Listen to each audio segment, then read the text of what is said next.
प्यारे साथियों नमस्कार। और हम शुरू कर रहे हैं कार्यक्रम। आज 23 सितंबर का दिन और हमारा कार्यक्रम शुरू होता है। आज की बात आपके साथ। सभी दर्शकों को, श्रोताओं को मेरा नमस्कार। और साथियों, हर रोज की तरह आज भी हम दो तीन विषय लेंगे, जिसमें एक विषय अंतर्राष्ट्रीय होगा, एक विषय राष्ट्रीय होगा, एक हमारे हिमाचल प्रदेश का। और इन तीनों विषयों के अलावा जो विषय आपसे हमको कमेंट्स के जरिए आएंगे, हम उन पे भी आपसे बात करेंगे। साथियों, आज 23 सितंबर के दिन हम सबसे पहले वैश्विक स्तर पे यूरोप की चर्चा करना चाहेंगे। England, Italy, Sweden, France, Belgium, Europe के ये चुनिंदा देश हैं दोस्तों, जहां पर इस्लामिक कट्टरवाद जबरदस्त तरीके से सर उठा रहा है। और अगर आपको याद होगा, अभी इंग्लैंड में कोई 10 दिन पहले मुस्लिम कट्टरवाद ने एक रैली निकाली और रैली में कहा, अंग्रेजों, इंग्लैंड छोड़ो। और आज की तारीख में इटली में मिलान और रोम की सड़कों पर इस्लामिक कट्टरवाद इतना पनप चुका है कि जो वहां के लोकल बाशिंदे हैं, उनको भी एक थ्रेट हो गई है। आगजनी, हिंसा, लूटपाट और इस्लामिक कट्टरवाद उनके ऊपर इतना हावी होता चला जा रहा है कि जो स्थानीय लोग हैं, अंग्रेज, फ्रेंच, जर्मन, इटालियन, ब्रिटिश, आने वाले वर्षों में उनका जीवन मुश्किल में पड़ने वाला है।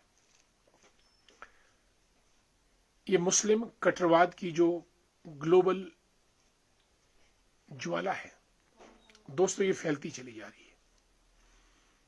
फ्रांस में एक दौर में फ्रांस के लोग ज्यादा थे और बाहर से आने वाले लोग उस देश के अंदर, खासतौर से मुस्लिम कट्टरवाद, वो कम थे। लेकिन वक्त चलता गया, किसी ने ध्यान नहीं दिया और अंततः जो लोकल बाशिंदे थे वो अब फ्रांस के अंदर माइनॉरिटी में है, और जो इस्लामिक कट्टरवाद के लोग दूसरे देशों से फ्रांस के अंदर आए, वो अब मेजॉरिटी में होते चले जा रहे हैं। मेरा कहने का मतलब ये है कि जो इस्लामिक एक्सपेंशनिस्ट डिजाइन्स हैं, ये ग्लोबल है। और मुझे लगता है कि 15 साल बाद का जो यूरोप है, वहां इस्लाम पूरी तरह से हावी हो जाएगा और जो स्थानीय, पुराने, ओरिजिनल नेटिव्स हैं, वो माइनॉरिटी में आ जाएंगे। और इस्लामिक कट्टरवाद का हथियार हिंसा है।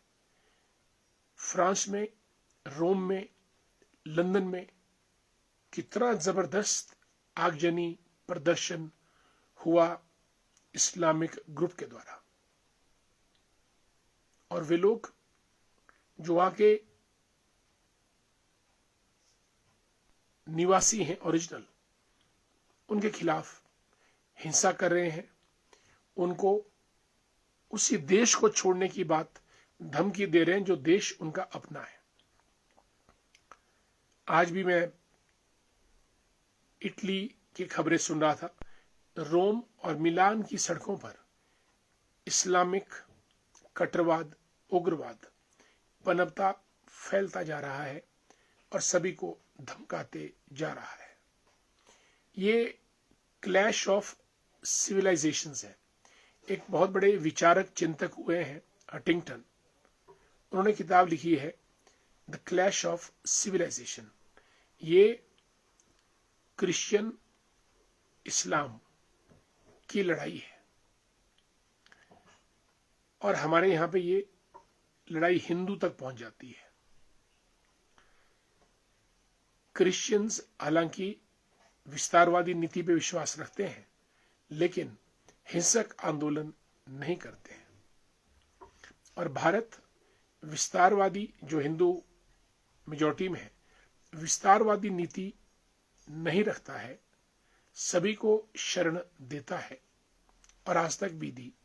लेकिन इसी के चलते इस्लामिक कट्टरवाद भी भारत के बहुत से राज्यों में, बहुत से शहरों में, और तो और अगर आप हिमाचल की ही बात करें, हिमाचल में भी आप शिमला, संजौली, ढली से लेकर सुन्नी से घूमते हुए धामी, शालाघाट तक, अर्की तक, हर छोटे नाहन, चंबा, कांगड़ा, हर छोटे छोटे कस्बों में, टाउन्स में ये इस्लामिक कट्टरवाद पनपता चला जा रहा है। एक से 2 से 22, 22 से 44, 44 से सीधे 444। ये इनकी एक्सपेंशन की नीति है और ये नीति कोई हिमाचल या भारत सेंट्रिक नहीं है। ये ग्लोबल एक्सपेंशनिस्ट डिजाइन है इस्लाम के। जहां भी जगह मिल जाए वहां ये इंट्रूड कर जाते हैं, जबकि हम लोग अपना गांव नहीं छोड़ते, अपना शहर नहीं छोड़ते, अपना राज्य नहीं छोड़ते। दोस्तों, आज तो 2025 है, पर हम 2060 के उस विश्व की कल्पना करें जो इस क्लैश ऑफ सिविलाइजेशन की वजह से बनेगा। हम तो 2047 में विकसित भारत की कल्पना कर रहे हैं, लेकिन अगर हमने इन विस्तारवादी ताकतों को अनुशासन के दायरे में नहीं लाया, तो हम जो 2047 में विकसित भारत की बात कर रहे हैं, हम कोई और किस्म का भारत ही हमको देखना पड़ेगा। अगर आप डेमोग्राफिक आंकड़े लें, स्थानीय व्यापार में हिस्सेदारी लें या विस्तारवादी नीतियां लें, आज अगर यूरोप के लोग माइनॉरिटी में चले जा रहे हैं, बेल्जियम में, फ्रांस में, इटली में, इंग्लैंड में, तो इस बात की कोई गारंटी नहीं कि कल दिन को हम लोग भी धीरे धीरे माइनॉरिटी में चले जाएं। हमारे बहुत से राज्य भारत में ऐसे हैं जहां पे माइनॉरिटी में हम लोग चले जा रहे हैं। हम हिंदू राष्ट्र की बात तो करते हैं, भारत देश की बात तो करते हैं, पर हम एक ऐसे भारत को चाहते हैं कि जो भारतीय हैं, बेशक किसी भी धर्म से क्यों ना हो, कम से कम वो भारत माता की बात करे, भारत के हितों की बात करे, भारत में टकराव पैदा ना करे। और अगर ये टकराव पैदा होता है तो यकीन मानिए दोस्तों, आने वाली सरकारें इस उन्माद को कंट्रोल नहीं कर पाएंगी। ऐसा मेरा आकलन है, विचार है। और ये विचार में वैश्विक परिदृश्य पर इस्लामिक विस्तारवाद की नीति को, उसका मूल्यांकन करते हुए आप सबसे विचार साझा कर रहा हूं। और हमारे मित्र हैं चुनलाल ठाकुर जी, ये लिखते हैं कि भारत में भी आने वाले समय में वेस्ट बंगाल, जहां अभी 30% मुस्लिम आबादी ऑफिशियल है, 30% बहुत ज्यादा है, बाकी तो ज्यादा भी हो सकती है, आने वाले 20 सालों में टीएमसी जैसे नेता कुर्सी के लिए इस राज्य को देश का पहला मुस्लिम राज्य बना सकते हैं। जहां पूरे देश की बात करें तो हमारे देश आने वाले 50 सालों के बाद मुस्लिम देश हो सकता है। यह बहुत बड़ा आकलन है। 50 साल बीतते पता नहीं चलता है, क्योंकि जिस तरह से हिंदू आबादी और मुस्लिम आबादी के बढ़ने का अनुपात है वह सभी के सामने है। जागो, बिल्कुल सही। हिंदुओं में तो शादी करने की रफ्तार घट रही है। उसके बाद जो नई पीढ़ी आ रही है, बच्चों का प्रजनन वो कम होता जा रहा है। बस एक या दो ही काफी, बाकी से माफी। और अब तो एक या फिर हम संतान पैदा नहीं करेंगे या फिर शादी ही नहीं करेंगे, वगैरह वगैरह। और अगर आप मुस्लिम कट्टरवाद विस्तारवादी नीति को देखें तो जो डेमोग्राफिक असंतुलन है, कम से कम 5 बच्चे, 6 बच्चे, 7, 8 या 9 भी जा सकते हैं। और अगर ये अनुपात रहा पॉपुलेशन का, तो हमारे धीरे धीरे राज्य, शहर, आप प्रयागराज की बात करते हैं जहां कुंभ मेला लगता है, अगर आप वहां के बारे में पढ़ेंगे तो आप चौंक जाएंगे। प्रयागराज से हिंदू पलायन कर रहे हैं, अपने घरों को छोड़ रहे हैं, क्योंकि उनके किराएदार मुस्लिम हैं और वो किराया नहीं दे रहे हैं। और तंग आकर हिंदूस अपने मकानों को उन्हीं को बेच रहे हैं। और आने वाले 10 सालों में जहां कुंभ मेला लगता है, हिंदू आस्था का प्रतीक, 12 सालों के बाद, वहां आपको हिंदू नहीं मिलेंगे। भागने पे मजबूर हो जाएंगे। आज प्रयागराज में भागे, कल दिल्ली में भागेंगे, परसों अंबाला में भागेंगे, अगले दिन शिमला में भी भाग सकते हैं। ये मैं एक भविष्य का आपको एक हल्का सा चित्र खींचने का प्रयास कर रहा हूं। इसलिए इसके बारे में सरकारी तौर पे भी और सामाजिक तौर पे भी एक ठोस नीति निर्माण होना चाहिए। गवर्नमेंट पॉलिसी भी और हमारी सोशल पॉलिसी भी। हम चाहते हैं संतुलन हो, असंतुलन ना हो। दोस्तों, अब हम राष्ट्रीय मुद्दे पे आते हैं। आज 23 सितंबर का दिन है और आज आयुर्वेद दिवस है, जो भारत सरकार का जो आयुष मंत्रालय है, उस मंत्रालय की तरफ से 25 सितंबर का दिन राष्ट्रीय आयुर्वेद दिवस के रूप में मनाने का ऐलान किया गया है। और आज का दिन आयुर्वेद दिवस के रूप में मनाया जा रहा है। चरक, सुश्रुत, वरामहीर, धन्वंतरी जैसे वैद्य जो नब्ज या नाड़ी देखकर इलाज करते थे, वो आयुर्वेद आज भी जिंदा है। और महर्षि पतंजलि ने जो योग सूत्र दिए हैं, और उसके साथ बाबा रामदेव ने जो पतंजलि का निर्माण करके आयुर्वेद को भारत के कोने कोने तक पहुंचाया है, ये भारत की विद्या है। और ये विद्या आज पूरे विश्व में फैलती फलती चली जा रही है। आइए आज हम आयुर्वेद दिवस के अवसर पर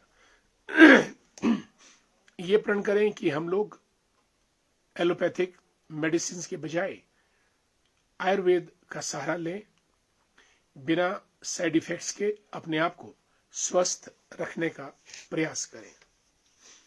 और आप सबको आयुर्वेद दिवस पर बहुत बहुत बधाई। दोस्तों, अब जरा मित्रों से मिलने का वक्त आ गया है। दीवान जी आज सबसे पहले जुड़े। दीवान जी हमारे बसंतपुर शिमला ग्रामीण सुन्नी से ताल्लुक रखते हैं। एक जुझारू नौजवान और मददगार शख्सियत के मालिक हैं। भूपराम वर्मा जी भी जुड़ चुके हैं हमारे साथ। धरोगड़ा सुन्नी शिमला ग्रामीण से ताल्लुक रखते हैं, नेता भी हैं, कर्मचारी नेता भी हैं और भाजपा के भी बहुत बड़े नेता हैं। आपका स्वागत। यशपाल जी शिकरोड़ी से जुड़े हैं हमारे मित्र। और अनीता जी, गुड इवनिंग। अनीता जी कैसी हैं आप? और दीपा सिंगला जी भी कार्यक्रम में शामिल हो चुकी हैं, रिटायर्ड लेक्चरर हैं। Yashpal Thakur the great, good evening. Nandlal Bhandari ji वर्तमान में government senior secondary school Dharogra में कार्यरत हैं, बहुत बहुत स्वागत। वेद वर्मा जी, जय माता दी। माता देठू के दर्शन इन्होंने हमको कराए, बहुत बहुत धन्यवाद वेद जी आपका। कांगल से जुड़े हमारे साथ। कोटगढ़ से चुला ठाकुर जी, आज के नवरात्रे हैं और आज माता रानी का दूसरा नवरात्रा है दोस्तों। माता रानी की कृपा आप सब पे बनी रहे, आप सबको आशीर्वाद मिले। पार्वती ठाकुर जी को नमस्कार। अशोक शर्मा जी अर्की से जुड़ चुके हैं हमारे साथ। उज्ज्वला जी को भी नमस्कार, कांगल से जुड़ी हैं हमारे साथ। और माता रानी की कृपा उज्ज्वला जी आपके पूरे परिवार पे रहे और आपका परिवार आगे बढ़े। और हमारे मित्र रमेश शर्मा जी जो डुमहर पंचायत के प्रधान भी रह चुके हैं और इस बार भी चुनाव लड़ेंगे, आपका बहुत बहुत स्वागत। और हमारे मित्र मनोज जी आजकल खेतीबाड़ी कर रहे हैं संधोल की सुंदर वादियों में, सरका घाट में, आपका बहुत बहुत स्वागत। राजू दी ग्रेट हमारे मित्र, धन्यवाद आप जुड़े राजू जी हमारे साथ। लालचंद जी को भी हमारा नमस्कार। ऋतिक रानावत जी दी ग्रेट, जय हिंद जय भारत। और शुभ संध्या। बिल्कुल, Rajendra Singh Verma ji state bank of India में काम करते हैं, आजकल कपूरथला में कार्यरत हैं। Doctor Ashwini Mehta veterinary department, thanks so much for being with us, Bathora से हैं। और हमारे मित्र घनश्याम दास वर्मा जी जुड़ चुके हैं। माफ कीजिएगा इस संडे को आपसे मुलाकात नहीं हो पाई, आपका भी कार्यक्रम व्यस्त था, हमारा भी कार्यक्रम व्यस्त था। आपका बहुत सुंदर पर्यावरण को लेकर कविता पाठ बहुत रोचक लाभप्रद रहा, आपको बहुत बहुत साधुवाद। और मदनलाल शर्मा जी काफी दिनों के बाद, बीच में शायद व्यस्त होंगे आप जुड़े, धन्यवाद आपका बहुत बहुत। और आपको हमारा नमस्कार भी। धर्म सिंह जी गुड इवनिंग। ओकम चंद जी हमारे मित्र। और इसी बीच जेएल ठाकुर जी शिमला शहर के महामंत्री भारतीय जनता पार्टी के। और करसोग से थली पंचायत के प्रधान ठाकुरदास जी, राधे राधे। जय सिया राम रंजना जी जुड़ चुकी हैं हमारे साथ, जय श्री राम रंजना जी, पूरे परिवार को भी। और हमारे मित्र कुमन सिंह नेगी जी को जय हिंद जय भारत। आचार्य संजीत कृष्ण भारद्वाज जी भी जुड़ चुके हैं। नवरात्रि पर्व की हार्दिक बधाई, शुभकामनाएं हमको भी दे रहे हैं और सभी श्रोताओं को और दर्शकों को भी राधे राधे। आपकी वाणी ऐसे ही प्रखर होके बुलंद होती रहे संजीत जी, ऐसी हमारी ईश्वर से कामना है, माता रानी से। आत्माराम जी जुड़ चुके हैं करसोग से, गुड इवनिंग। अनिल शर्मा को दी ग्रेट। मनु जी प्रधान हैं परगना चौथा में मिझूड़ पंचायत की, thanks so much. Meyar Singh Verma ji को माता रानी की बहुत बहुत शुभाशीष। दिनेश सुमन जी, आपको डीपी वर्मा जी का नंबर देना था, कल आपको मैं दे दूंगा, या आप मुझे कॉल करें या मैं आपको कॉल करूंगा और तुरंत आपको मैं उनका नंबर दे दूंगा। रूपा जी नमस्कार, देहरा कांगड़ा से जुड़ी हैं, राधे राधे, जय श्री कृष्ण। विनोद चौहान जी नमस्कार, जय संघर्ष। विनोद जी बहुत जबरदस्त ऑर्चर्डिस्ट हैं और हमारे मित्र तो हैं ही हैं। और जुगेंद्र कैंतला जी जय हिंद जय भारत। संघर्ष जारी है, जारी रहेगा। संघर्ष से ही जिंदगी में उम्मीद जागती है और जब तक उम्मीद है तब तक जिंदगी है। Thanks so much dear Kaintla. Baddi Nalagarh से जुड़े हैं हमारे साथ, स्वागत है आपका। और नारकंडा से ताल्लुक रखते हैं कैंतला साहब। और चुना ठाकुर जी, डॉक्टर साहब हम नहीं, हमारे बच्चे नहीं, उनके बच्चे मुस्लिम देश को अपने जीते हुए देखेंगे, ऐसी संभावना मुस्लिम आबादी के बढ़ने की रफ्तार से व्यक्त की जा सकती है। भैया आपका आकलन ठीक है, मैं आपसे सहमत हूं। हम नहीं, हमारे बच्चे नहीं, उनके बच्चे यानी थर्ड जनरेशन हमारे बाद, they might see a Muslim country. भाई चुनला जी, मैं आपकी बात से सहमत हूं और ऐसा संभव हो सकता है।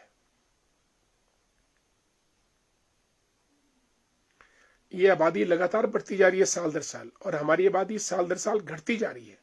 और जब ये 40% पे पहुंचेगी तो 40 से फिर 51 करने में टाइम नहीं लगता है। ये अलार्म बेल्स हैं, अलार्मिंग सिचुएशन, और आने वाले समय में होगा। हम लोग तो अपने भजन कीर्तन में व्यस्त हैं, लेकिन हम रणनीतिक कार्य नहीं कर रहे हैं। और युद्ध जीतने के लिए जब तक रणनीतिक कार्य नहीं करेगी, भजन पाठ से कुछ नहीं होगा। इसलिए लेट्स ऑल बी स्ट्रेटेजिक, रणनीतिक, तभी जाके बात बनेगी। अनिल कुमार जी को जय श्री राम। हमारी बुआ श्री जुड़ चुकी हैं, सुशांता गौतम जी कुमारसन से लिखती हैं कि हिंदू समाज अभी सोया है। वही मैं बात कर रहा हूं। हम लोग पूजा पाठ में व्यस्त हैं, रणनीतिक तौर पर हम कुछ भी नहीं कर रहे हैं। और जब तक हम रणनीतिक तौर पे नहीं करेंगे, तब तक हम लोग इस भयानक परिदृश्य से पार नहीं पा पाएंगे। आने वाला कल बहुत खतरनाक हो सकता है, ऐसा मुझे लगता है। आने वाली पीढ़ी को इसका खमियाजा भुगतना पड़ेगा। जागो हिंदू जागो, बिल्कुल यही नारा देना पड़ेगा। We must rise, we must wake up, it's a wake up call. अन्यथा हम नहीं, हमारी अगली जनरेशन भी नहीं, उसकी अगली जनरेशन भी नहीं, लेकिन उसे अगली जनरेशन को भारी संकट से गुजरना पड़ सकता है। मैंने कहा कि सिर्फ 40% पे पहुंचने की देर है। 40 से ये 51 कब होंगे और हम 49 कब रह जाएंगे, इसका हमको पता भी ना चलेगा। कमलेश मेहता जी को नमस्कार, हमारे मित्र, गुड इवनिंग। मोहन ठाकुर जी को भी प्रणाम। पीडी शर्मा जी हमारे प्रधान खंडोल पंचायत के। Atmaram ji, my little sir doing BMS from Pamparola, wonderful. Bachelor of Ayurvedic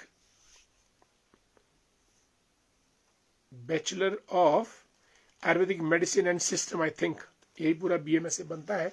it's a wonderful thing. Ayurveda हमारा अपना पेटेंट है, भारत का है, और पूरे वर्ल्ड में आयुर्वेद जैसा सिस्टम ऑफ मेडिसिन नहीं है। कोई बिना साइड इफेक्ट के, बिना कांट छांट के, सिर्फ शरीर के अंदर जो भी चीजें हैं उनको बैलेंस करते हुए आयुर्वेद आगे बढ़ता है। जय गोपाल जी को नमस्कार। जय श्री राम। चेतराम बबलू जी कटारघाट से हमारे मित्र, गुड इवनिंग। प्रेम भंडारी जी को नमस्कार। कंपिला शर्मा जी धामी से जुड़ी हैं, जय माता दी, प्रधान भी रह चुकी हैं और अब एक जबरदस्त टीचर है कंपिला शर्मा जी, और कवित्री भी हैं, लेखिका भी हैं। शांता शर्मा जी, राधे राधे। और दिनेश सुमन जी, क्या सर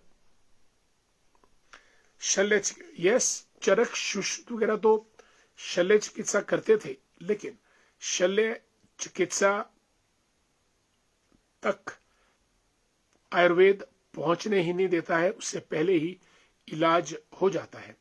और शल्य चिकित्सा होती थी, लेकिन उसको हमने इम्प्रोवाइज या मॉडर्नाइज नहीं किया। अन्यथा आयुर्वेद में षटकर्म, पंचकर्म और हड्डियों का जोड़ना, ये सब चीजें संभव रहती हैं। रफी भाई कैसे हैं आप? नमस्कार रफी जी, हमारे हिमाचल भवन के मित्र हैं और अभी भी दिल्ली में हैं। आपका बहुत बहुत स्वागत। कार्यक्रम आज की बात आपके साथ में। संजीव गर्ग जी को भी नमस्कार, और सुरेश सूरी साहब, प्रमोद कुमार जी को भी नमस्कार। दोस्तों, हमने आपसे आज बहुत सी बातें की विभिन्न विषयों पे, और आप लोग जुड़े कम समय में, आपका बहुत बहुत धन्यवाद। और कल हम फिर सभी दोस्तों से मुलाकात करेंगे किसी नए विषय को लेकर, नए विषय के साथ। आज की बात आपके साथ मुझे इजाजत दीजिएगा कार्यक्रम समाप्त करने की। आप सभी का जुड़ने पर बहुत बहुत धन्यवाद। जय हिंद, जय भारत, नमस्कार।